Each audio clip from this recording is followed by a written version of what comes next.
Bonjour, bonjour. Bon, ben, me voici avec Pierre Lévesque. Bonjour, Pierre. Bonjour. Ça va bien? Très bien. Oui. Pierre, on a des questions du public par rapport à la vidéo numéro 12. Ça fait qu'on fait un petit ajout à la vidéo numéro 12. Je ne sais pas si on va prendre du temps par rapport aux réponses, mais on va essayer d'être succinct. Puis, c'est parce que des fois, les questions, on peut ressentir une certaine peur. Il y a des fois que les gens peuvent avoir une certaine peur par rapport à ce qu'on dit. Donc, je t'émets les questions. Et puis, suite à ça, ben, tu nous apportes la réponse qui conviendra le mieux par rapport à ce qui est demandé. Mais souvent dans les questions, ici, j'en ai une sur YouTube que j'ai pu avoir. J'en ai eu d'autres aussi par rapport à des écrits qu'il y en a qui m'ont envoyés. Alors, si vous avez des questions, ne vous gênez pas, vous voyez, on est capable de poser des questions par la suite. Alors, sur YouTube... on va voir si on est capable d'y répondre. C'est ça, exactement. Sur YouTube, on trouvait que l'émission avec toi, ça avait été très intéressant. La numéro 12, mais aussi les autres numéros qu'on a eus avant. Je pense que c'était la numéro 11 qu'on avait fait. Première partie, en fin de compte. C'est ça. Une question pour toi, c'est... est-ce qu'il y a une fausse lumière? Est-ce qu'il y a quand on parle de lumière, qu'il ne faut pas aller vers la lumière quand on meurt, c'est quoi la lumière? Qu'est-ce qu'on parle quand on parle de lumière? C'est quoi? Y a-t-il une fausse lumière, une vraie lumière? Ou est-ce qu'on doit suivre une lumière ou pas de suivre une lumière? En tout cas, vois-tu là, le genre de... Je vois très bien où la personne veut en venir. Disons premièrement que la lumière, qu'on soit ici, OK, dans notre 3D, ou qu'on soit dans la 4e dimension en astral, ou qu'on soit décédé en astral, eh bien, la lumière, on ne peut pas la voir. La lumière se trouve au-delà de ça. Tu ne peux pas voir la lumière, c'est elle qui te permet de voir même dans l'astral. Donc, qu'est-ce que tu vois? C'est le reflet de la lumière. Et le reflet que tu vois lorsque tu es décédé, parce que là, on va parler de ce thème-là, eh bien, c'est la lumière, c'est le reflet de la lumière de la 3D, la 3e dimension ou 3e densité. C'est ce reflet-là que tu vois.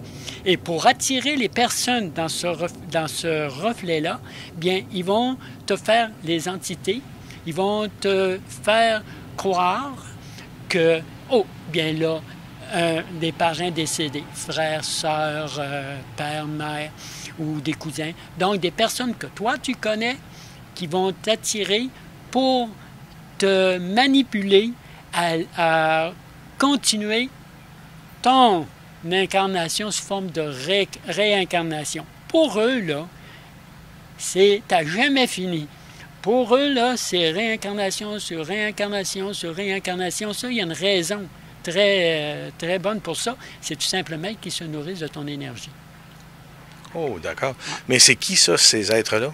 Bien, en grosse majorité, c'est... lorsqu'on parle, par exemple, de gouvernement ici, là, on parle aussi, l'autre côté, il y a aussi un gouvernement astral.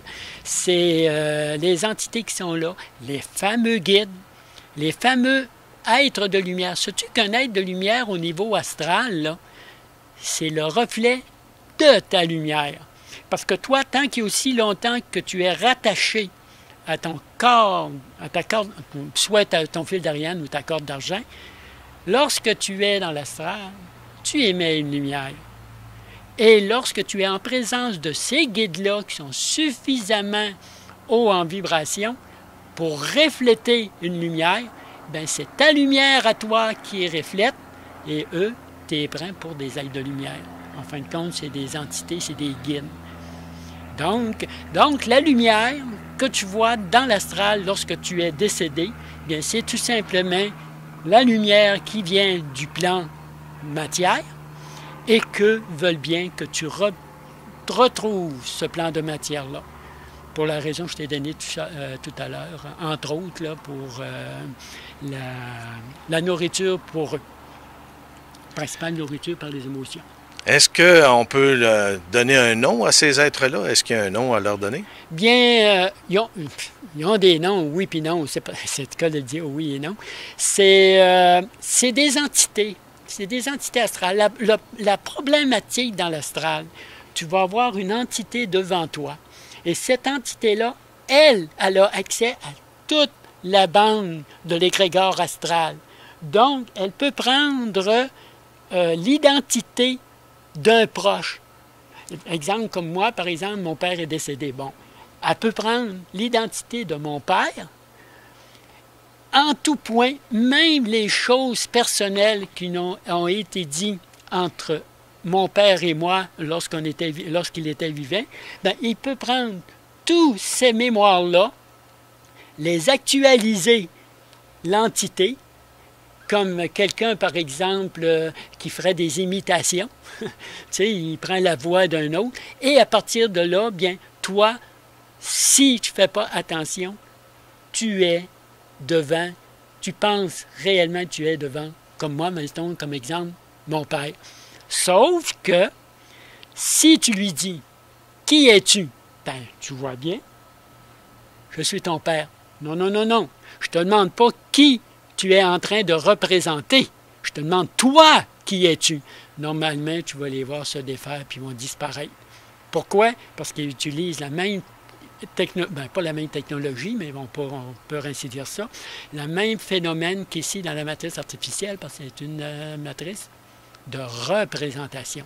Ils se représentent, ils représentent une autre personne. OK. Donc, quelqu'un qui arrive, qui s'en va voir un médium, je veux parler avec mon père, ma mère, ou c'est-tu le même genre de phénomène? Oui, c'est le même genre de phénomène. L'entité qui va prendre la place ou la personne qui va avoir une entrevue comme ça, elle va être sûre, elle va être certaine pour elle qu'elle parle à son père ou à sa mère ou à sa sœur, peu importe. Mais elle ne parle pas à son père ni à sa mère. C'est une entité, mais il y a toute l'information qu'il faut. C'est pareil comme toi, tu mettrais dans ton disque dur des informations personnelles et que tu te ferais voler ton disque dur par une autre personne, il y aurait toutes tes informations, puis après ça, bien, il pourrait voler ton identité. Donc, c'est ça qu'ils font, plus ou moins. Alors, nous, qu'est-ce qui se passe quand on meurt? Lorsqu'on meurt, c'est là le gros point d'interrogation. Ça dépend des personnes.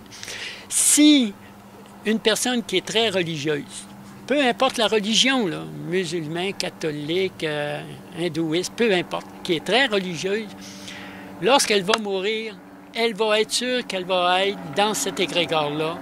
Donc, elle va voir, je ne sais pas moi, les personnes, les anges, tout. Et à partir de là, bien, eux vont manipuler dans le sens de pouvoir aller,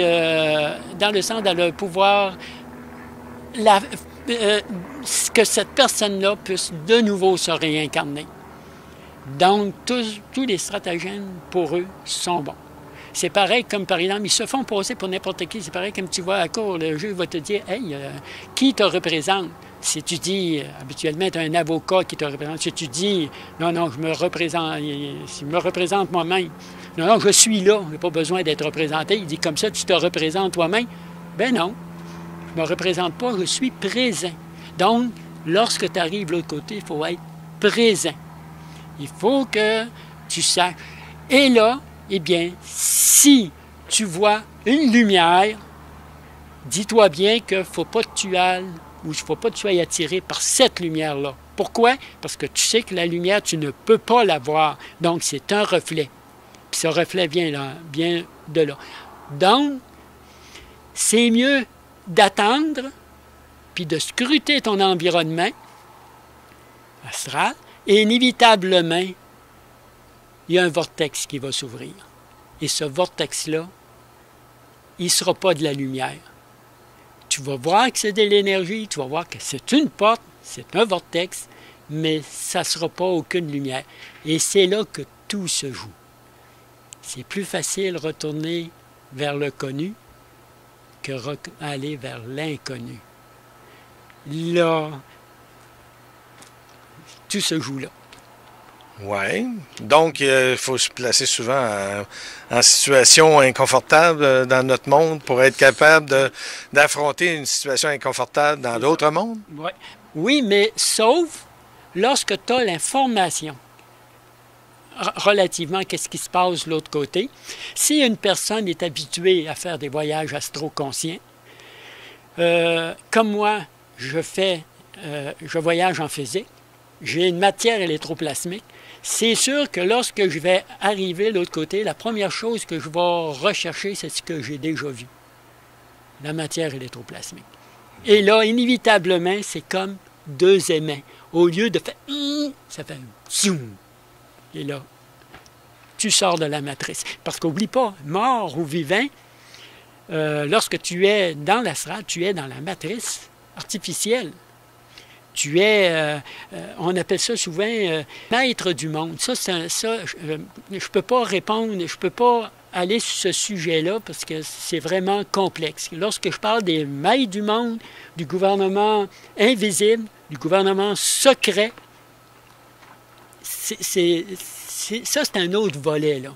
Donc, je ne peux pas rentrer dans ce volet-là, mais si c'est juste au niveau astral, c'est ça. C'est comme ça qu'il faut. Ça sera peut-être le sujet de conférence? Ah oui, très bien, parce que je peux développer pas mal long de ça.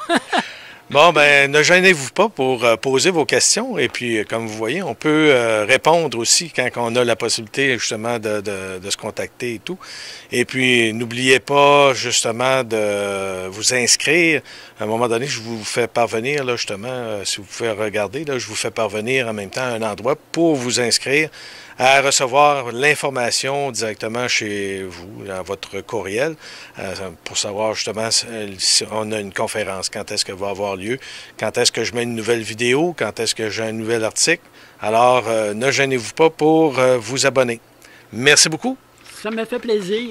Puis j'espère que j'ai répondu à la question du... oui, mais vois-tu, j'en avais quand même plusieurs. Je pense que j'ai tout demandé pour ceux qui se prennent au piège de la réincarnation. Est-ce que c'est eux qui décident aussi, à d'autre bord, si on se réincarne ou pas? Ben oui. Ils veulent nous garder, c'est sûr. Puis quelle est leur mission à ces êtres? Quel est leur but pour nous? Et notre partie divine dans tout ça, il n'y a rien à faire. Ah, bien là, c'est là. La partie divine, c'est ce que je parlais tout à l'heure. C'est que l'âme, en elle-même, il faut comprendre une affaire. Hein? L'âme, c'est de la mémoire. Mais dans l'état où on est, ou comme plusieurs personnes est, lorsque l'âme arrive à la mort, ça arrive souvent que l'âme, elle, c'est un contenant vide. Parce que l'énergie a transféré ailleurs, au niveau de l'esprit, au niveau du double éthérique. Donc, eux autres, le frigidaire est en bas, mais là, quand ils s'en remontent en haut, ils veulent absolument que la porte s'ouvre pour retourner en bas, parce qu'elle est rendue l'autre bord, c'est ça. Donc, la partie divine, c'est sûr qu'on dit souvent, parce que la partie divine, le monde voit cette partie divine-là à quel niveau? Au niveau religieux. Ils voient ça au niveau religieux ou au niveau, disons, spirituel. Donc, à ces niveaux-là, ta partie divine, là, elle ne peut pas faire grand-chose. Il faut que tu sois vraiment au niveau supramental ou au niveau de l'éther, au niveau éthérique. Parce que l'éther est au niveau de l'univers, comme l'ego est au niveau stellaire, comme le je ou qu'on est au niveau planétaire. Donc, il faut vraiment que tu montes pour que ta partie divine, comme la personne le dit, il faut que ta vibration soit suffisamment élevée pour t'en aller ailleurs. Et là, on parle-tu d'âme ou on parle d'autre chose? Donc, c'est là pour te développer. Bon, ben c'est pour une prochaine. Ça va être pour une prochaine. Merci beaucoup.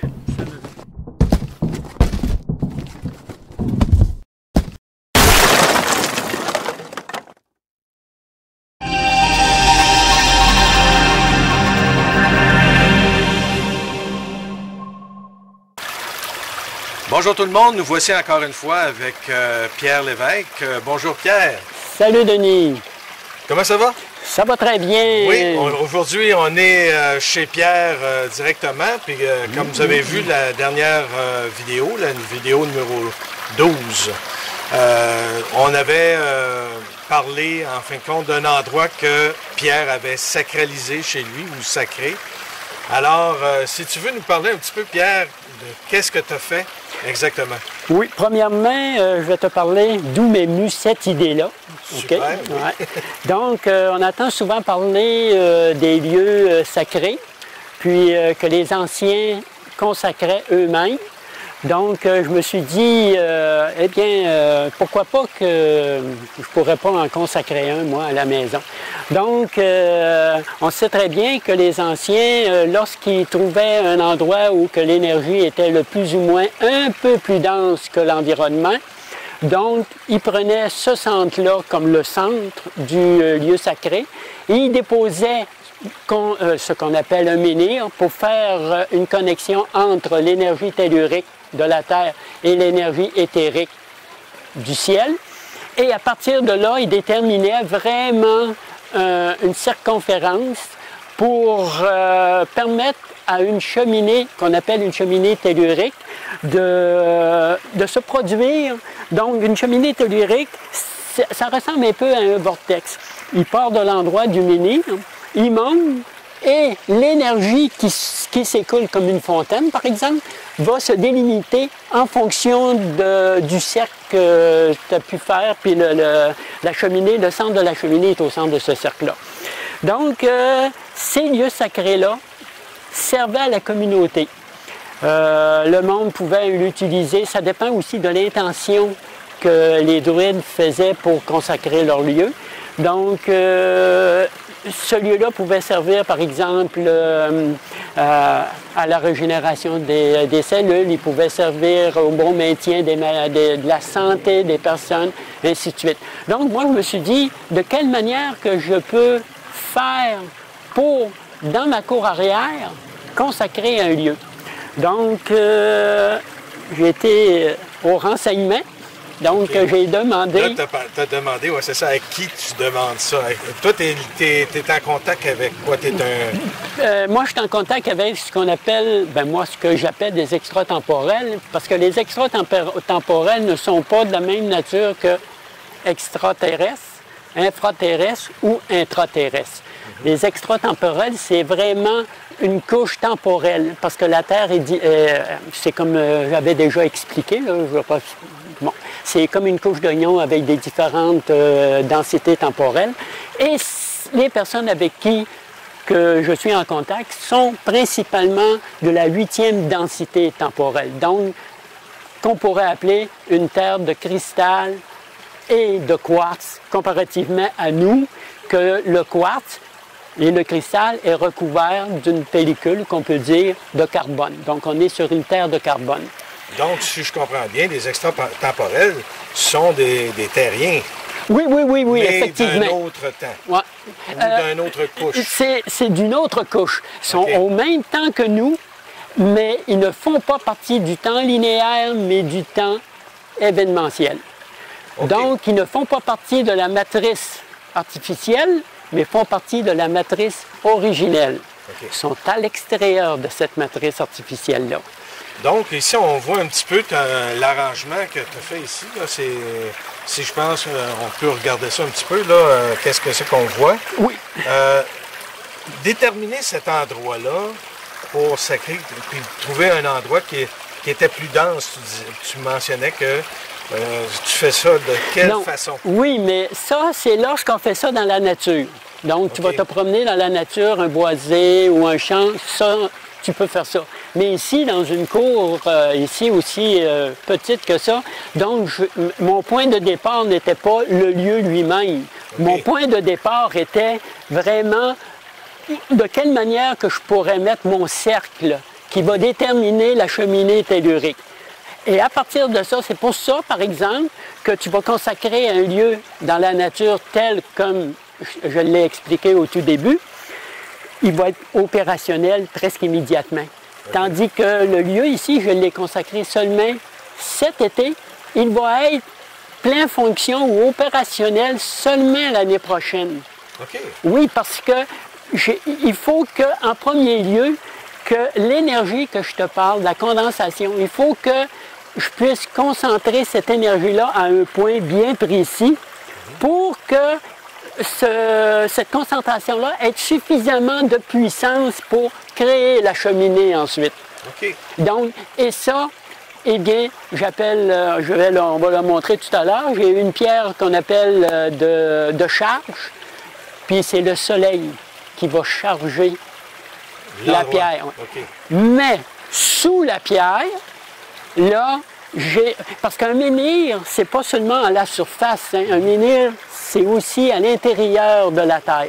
Okay. Donc, j'ai pris un tuyau de cuivre, un pouce, un tuyau d'1 pouce, et un pied de long, et je l'ai rentré complètement dans la terre, complètement. Ensuite, j'ai mis un cristal. Au-dessus ce tuyau? Non, dans le tuyau. Dans le tuyau. Un cristal. Et ensuite... Choisis, j'imagine, ce cristal-là. Oui, premièrement, le cristal, je l'ai mis pour qu'il puisse rentrer assez juste dans le tuyau.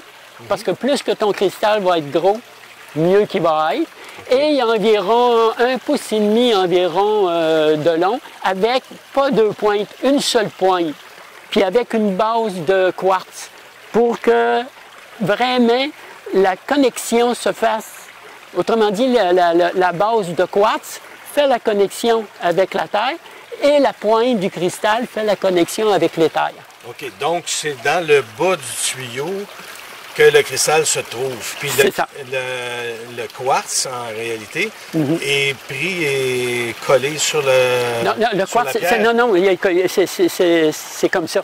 Okay. Un cristal de quartz. Mais oui, mais je vais te le montrer, plutôt un cristal, comment c'est fait, ce que je veux dire. Okay. La base, c'est cueilli comme ça. Tu me disais la base de quartz, là, je non, c'est cueilli comme ça. Cueilli. Lorsque tu cueilles un cristal, bien, il y a des cristaux qui sont vraiment à la base en quartz, et plus que tu montes vers la pointe, plus que ton cristal est limpide, donc devient cristal. Les cristaux que tu vois un peu partout, moi, le cristal que j'ai mis, c'est un cristal qu'on appelle brut, qui n'a pas été taillé, qui n'a pas été poli mécaniquement pour lui donner sa forme comme on voit souvent.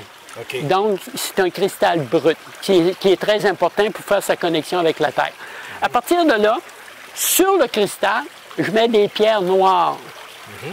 Les pierres que j'ai prises, c'est des tourmalines. Les tourmalines, parce que les tourmalines n'ont pas besoin d'être rechargées.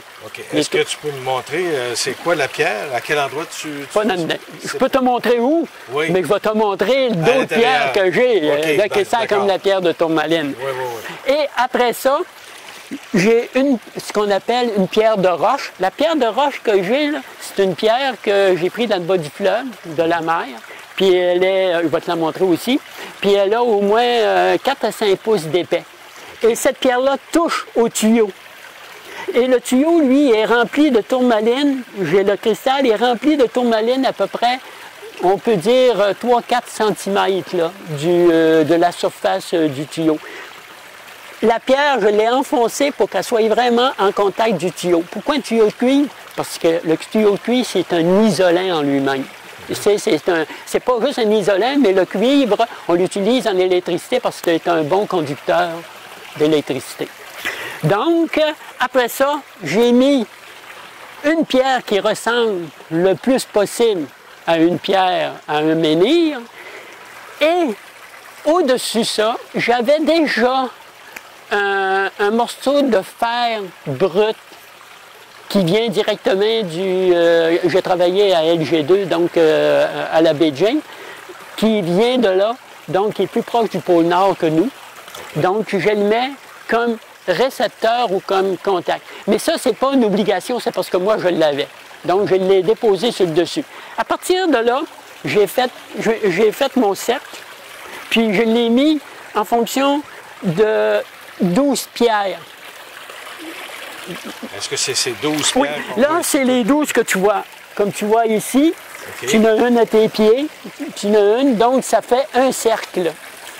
Oui. Près de Nicole, tu en as une autre là, puis tu en as une autre que tu ne vois pas parce qu'elle est à l'autre bord du... on va faire... puis elle passe ici dans l'eau. Ça veut dire que le bassin, les 3/4 du bassin, sinon plus, est à l'intérieur du cercle sacré. Et pour consacrer ce que je te parlais tout à l'heure, c'est ce que tu vois là. cette pierre. Ouais, c'est là que tu as le tuyau que je te parlais. Et tu as la pierre, celle qui est, disons, à l'égalité du ciment, c'est la pierre qui capte l'énergie. L'autre au-dessus, c'est pour représenter, pour sortir à l'extérieur, donc pour aller chercher l'énergie tellurique, l'énergie éthérique. Et ce que tu vois sur le dessus, c'est lui, le morceau de faille. Mais c'est pas obligatoire, c'est moi qui l'ai mis là. Ah oui, chose très importante. Toutes les pierres de localisation du cercle, ils ont tous un tuyau de cuivre d'une demi. Puis ma pierre est, oui, sous, rentrée, puis ma pierre, mais j'ai aucun cristal, rien, c'est juste. Pourquoi? C'est parce que lorsque l'énergie commence à se répandre, elle cherche des conducteurs. Et aussitôt qu'elle prend un conducteur, c'est là qu'elle va amplifier son... C'est comme, par exemple, une antenne. L'énergie monte, puis les conducteurs, l'énergie, c'est comme des branches. C'est un peu comme les lignes naturelles de la planète. Des lignes fait comme un quadrillé. Donc, et lorsque tu le fais, tu lui donnes une intention précise. Comme moi, c'est une intention de régénération, pour commencer, parce qu'au fur et à mesure que les années vont augmenter, ils vont prendre de plus en plus de force, de plus en plus de puissance. Ta cheminée va devenir de plus en plus puissante à un point tel que dans 4-5 ans, tu vas venir ici, puis lorsque tu vas rentrer à l'intérieur du cercle, tu vas sentir, oui, tu vas ressentir c'est parce que ça fait un environnement positif, donc d'énergie positive, mais pas un sens de polarité positive.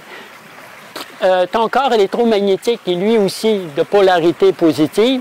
Lorsque tu vas rentrer à l'intérieur, tu vas sentir comme un mur invisible. Puis c'est là que tu vas ressentir l'effet vraiment, vraiment qui est bon. Là, présentement, tu ressens absolument rien parce qu'elle n'est pas rechargée. Ça va aller l'année prochaine. Je l'ai fait trop tard. OK. Puis ça va avec l'ensoleillement aussi pour la recharge. OK. Pour ce qui est... As-tu fait des photos de ça au fur et à mesure que tu le montais? Là, Non, je n'ai pas fait de photos, mais par contre, j'ai un croquis. Qui explique vraiment la fonction. J'ai le croquis de ce que nous, on peut faire, et avec un menhir au côté, puis la similitude qu'il peut y avoir entre les deux. Donc, je te ferai, c'est en JPEG, donc je te ferai parvenir ce croquis-là. Super, bien, vous allez tous le voir. Vous allez pouvoir le reproduire chez vous. Malheureusement, je n'ai pas eu l'idée de faire des photos ou un film quelconque qui montre... mais c'est vraiment là, comme tu vois, il passe en arrière, puis il fait ça. Et l'eau qui va être dans ce lieu sacré-là, donc l'eau, c'est un peu... on sait très bien que l'eau, c'est un conducteur aussi, il emmagasine les mémoires, donc ça devient un reflet, ça devient quelque chose qui est propice à ça. Donc quelqu'un qui veut faire un lieu sacré devrait à quelque part avoir quelque chose ou un bassin quelconque ou peu importe, un récipient d'eau pour justement cette mémoire-là de l'énergie. Je remarque la fontaine ici, tu as une partie de pièces, on parle de pièces représentatives de lieux saints ou... Ah bien, ben, premièrement, ce qui est dans le fond, je ne sais pas si à la caméra tu peux le voir, c'est seulement des pierres que j'ai mis pour cacher ma pompe. Okay. Bon, ça, si j'ai une cascade qui descend, c'est parce que j'ai une pompe à quelque part qui fait la circulation. Donc, en premier lieu, c'était ça. Mais c'est un bassin bien normal que j'ai pris, puis que j'ai recouvert de ciment, tout simplement, pour avoir une apparence plus naturelle. J'ai fait une grotte. Oui. OK. La première grotte où que l'eau coule à partir de la grotte. Donc, ce qui c'est intéressant, c'est que l'eau qui passe ici passe du long de mon... elle passe dans le ciment. Okay. Ma hausse passe dans le ciment, puis elle vient, c'est le petit phare, là, elle arrive, le phare, c'est-à-dire elle arrive, puis c'est pareil comme l'idée était que j'ai un cours d'eau qui sort d'une montagne. Okay. Donc l'eau est régénérée par les pierres, le sable qui est là, que j'ai fait, puis la sortie d'une grotte. C'est comme une grotte là aussi. Donc l'eau sort par là et naturellement ça fait un peu de... Ce qui donne l'avantage que l'eau, même si elle est claire, mais j'ai aucun produit chimique, rien. C'est seulement de l'orge que j'utilise pour entretenir mon eau. Donc, oui, de l'orge. Moi, j'utilise surtout de l'orge liquide. Là. On va se presser un peu moins de ça. J'utilise surtout l'orge liquide. Okay. L'orge, ça a une propriété, c'est que ça empêche les bactéries d'alimenter trop les algues. Okay. Donc, sinon, tes algues vont proliférer dans ton eau. Il y a deux choses qui empêchent de proliférer dans l'eau. C'est que j'ai l'orge par intervalle de 15 jours ou 3 semaines, mon traitement, donc je n'ai pas besoin de chlore, rien. Et aussi, je mets de l'eau formatée à l'intérieur, ce qui améliore beaucoup la qualité de l'eau, à un tel point que les oiseaux ici viennent boire, même les insectes. On a les gros insectes, les abeilles, les guêpes vont venir boire de l'eau. Là, tu me parles d'eau formatée, puis tout ça, là, tantôt, il va falloir que tu m'expliques un peu qu'est-ce que tu fais pour formater ton eau. Formater l'eau. C'est bon, ça. Ouais. Puis, ce qu'il y a dans ma cour, eh bien, j'ai une pyramide. Qu'on voit là-bas, là? Oui, qu'on voit là-bas.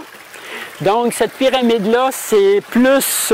c'est mon côté égyptien. Okay.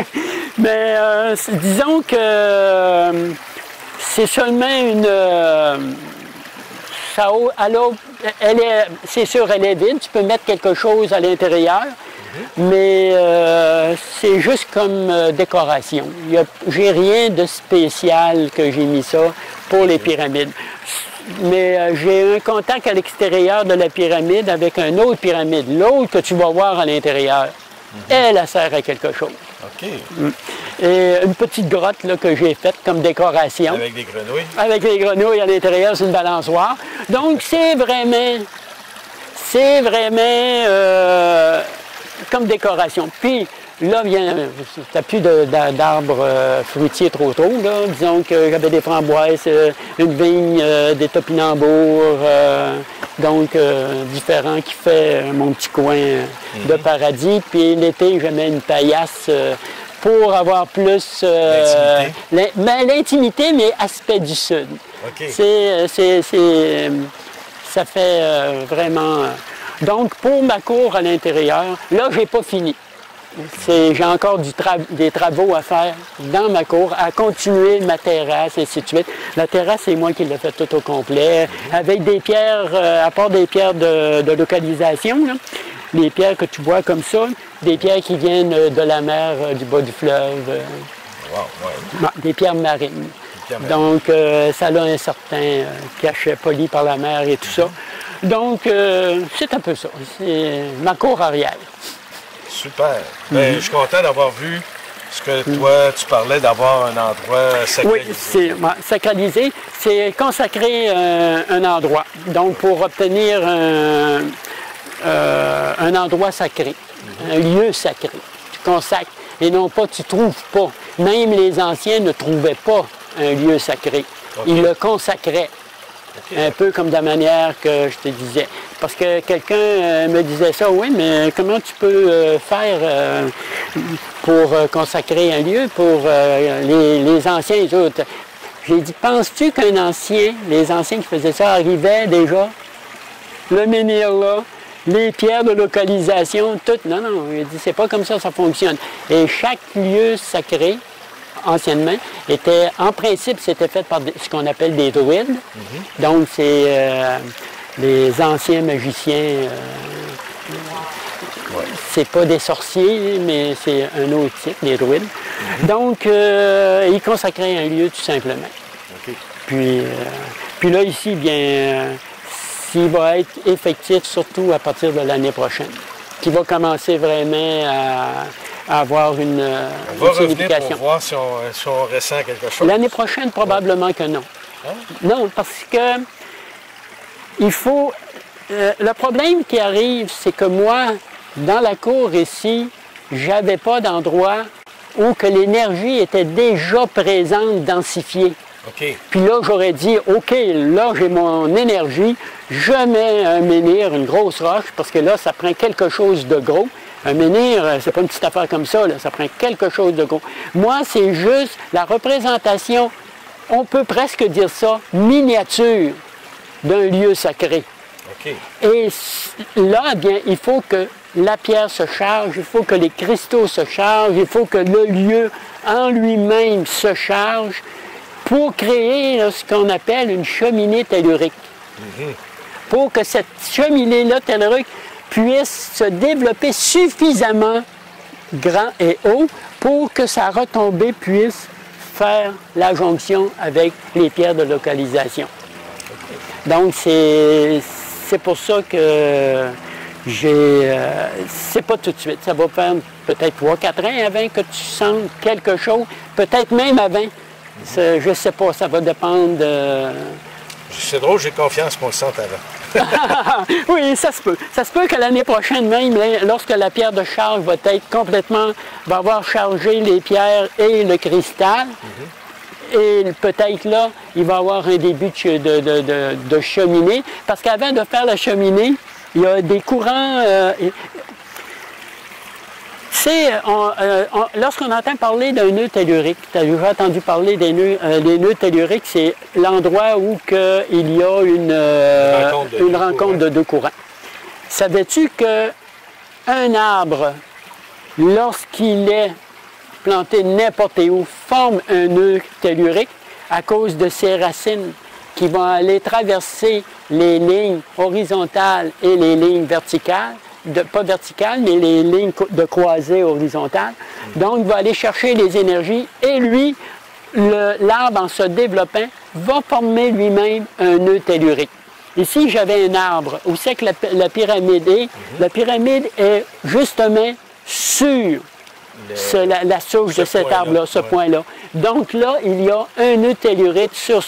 Mais je ne pouvais pas mettre, j'avais pas assez d'espace, sinon ça aurait fait trop petit.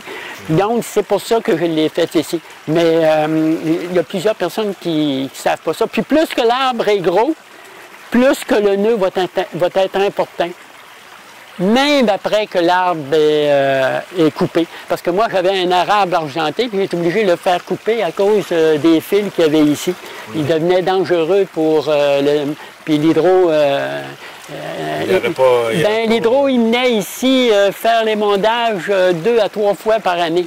OK. Ah oui, assez, oui. Puis lorsque moi, j'ai eu un problème lors du verglas, l'arbre a été pas mal endommagé. Puis là, ben, il restait problématique. Puis quand j'ai appelé l'hydro, ils ont dit on va aller vous le couper. L'hydro, aussitôt que j'ai appelé l'hydro, il y a une personne qui est venue ici le lendemain, puis 2 jours après, l'équipe était venue pour le couper. Wow. Parce qu'elle a dit il n'y a pas de problème. Moi, je pensais que ça allait me coûter une fortune. Elle a dit oh non, ça ne vous coûte absolument rien parce qu'elle dit vous êtes dans les lignes de haute tension. Okay. Ah, il s'étendait là, vraiment gros, là. Donc, c'est la raison principale que j'ai coupé l'arbre. Sinon... On va aller voir comment on programme l'eau. En plein ça. Bon, ben on va aller voir ça. OK. On peut couper.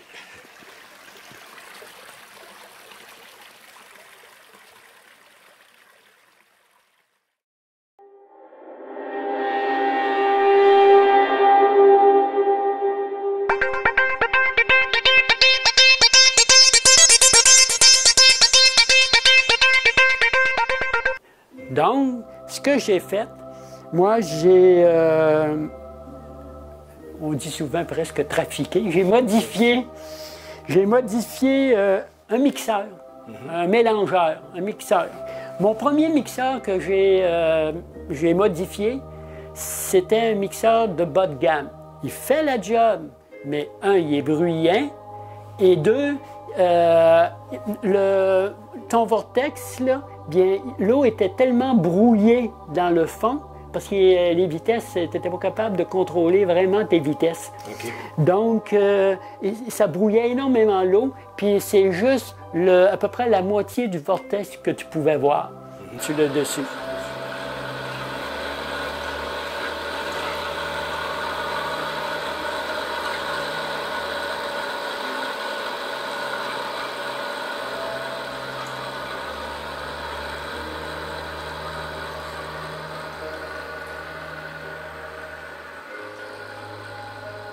Là, il y a beaucoup de choses après.